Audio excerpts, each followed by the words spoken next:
For the Resonator combo, normal summon Soul Resonator. Activate his effect to add your Red Familiar. By the way, Red Familiar alone is full combo. So, basically you're trying to search this. Once you have it in hand, and any card on the field, you activate your skill. You will send from your hand the Red Familiar and any card in on your field to summon Scarred Dragon Archfiend. And because you sent Familiar, you get to summon Crimson Resonator. Flip it face up. Activate your Crimson Resonator. Summon the level 2 and the level 1.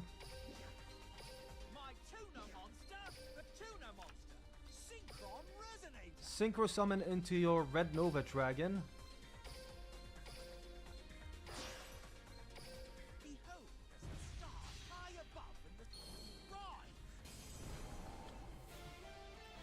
Activate the effect. And activate the other effect.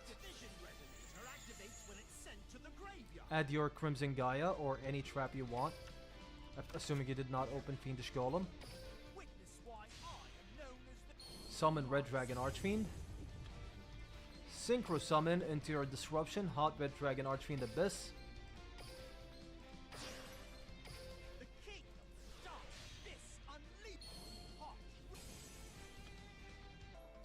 Activate your Synchron Resonator effect to recycle any card you want.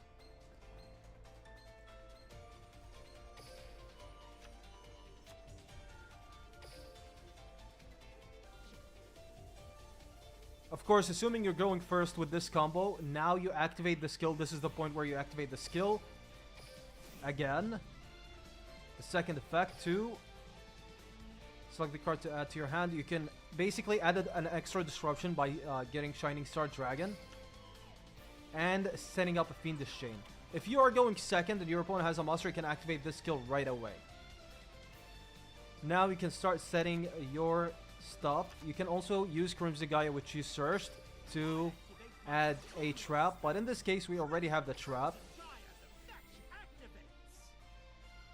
so we will just add the spell.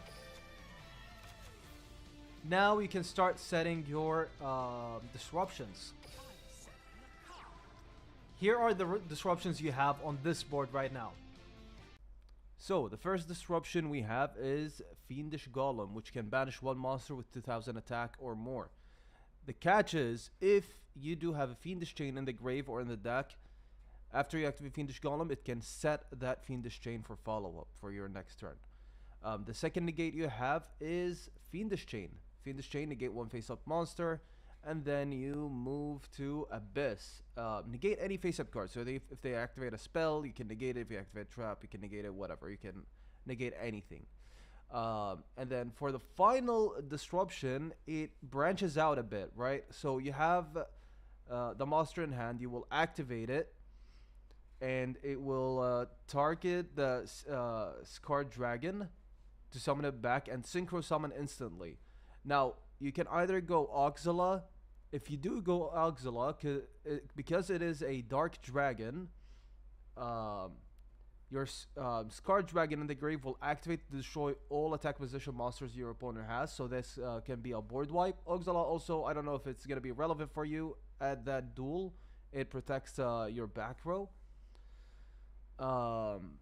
The other branching out, you know, from the same monster, from the same synchro summon, is you go Crimson Dragon, and then with the Crimson Dragon, you target the level 12 Supernova Dragon you have to summon your big boss monster. Now, what makes this different is, depending on the situation of the game you're playing, the Scarred Dragon, if you go into Crimson, it doesn't activate to destroy all attack position monsters because it needs to be used as synchro material for a Dark Dragon.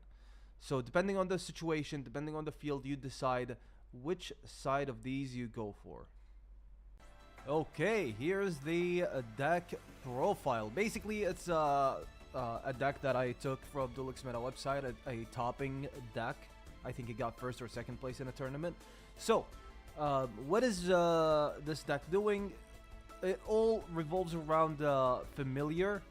Familiar, you just need to have it in hand to activate your first skill and pop off from there, right? So what do you play? You play things that search it. What does search it? So you have the level 3 tuner that can search it.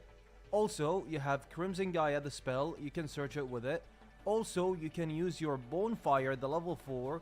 Send your, I think either level 1 or 2, which can search you a spell. You search Crimson Gaia. Crimson Gaia searches your familiar.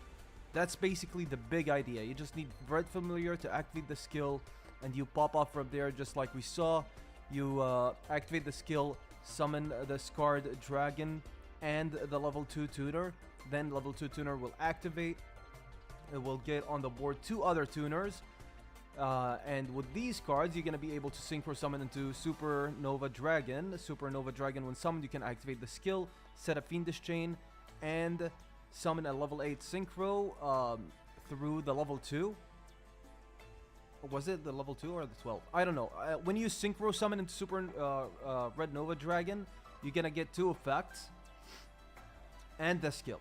One of which is going to be summoning the level 8 synchro, and you will have a level 1 tuner on the field. So you can summon Hot Red Dragon Archfiend, and you would have your board. Now, you do play a lot of tech cards in the replays or in the like the guide I showcased at the very beginning. I just showcased the Red Resonator deck and cards, right? So the disruptions you saw are the disruption specific to this deck's engine. You can have other cards just like you see in this deck list. You can have droplets, you can remove droplets, you can play any other really tech cards you think is good for this meta. We play also Dark Ruler No More for going second. Also, going second, the play changes a bit, because going second, your opponent is going to have a monster, and if they do, you can activate your final skill right away and get a Fiendish Chain on the field.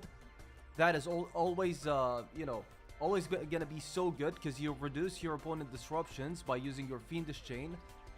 It is true that you set it through the skill on that turn, but it can be activated on the same turn, so that works out. You Fiendish Chain your opponent and go for your plays. This is basically the idea. You also play the spell that destroys all spells and traps on your opponent's side of the field. So depending on your opening hand, you decide what to search. It's really hard to, you know, showcase a specific one combo line for every scenario. You just gotta work with what, like, the situation you have and the cards you have in hand. I purposely only showcase the main combo line going first, because if you're new to the deck, and that always happens to me. When I'm new to the deck, I just want to know the going first combo line, so I can start playing the game without losing every game, you know? And then I start learning the interactions while I play. And yeah, this is gonna be it for today. Hope you all enjoyed this video or found it helpful, and we'll see you in a different deck guide. See ya.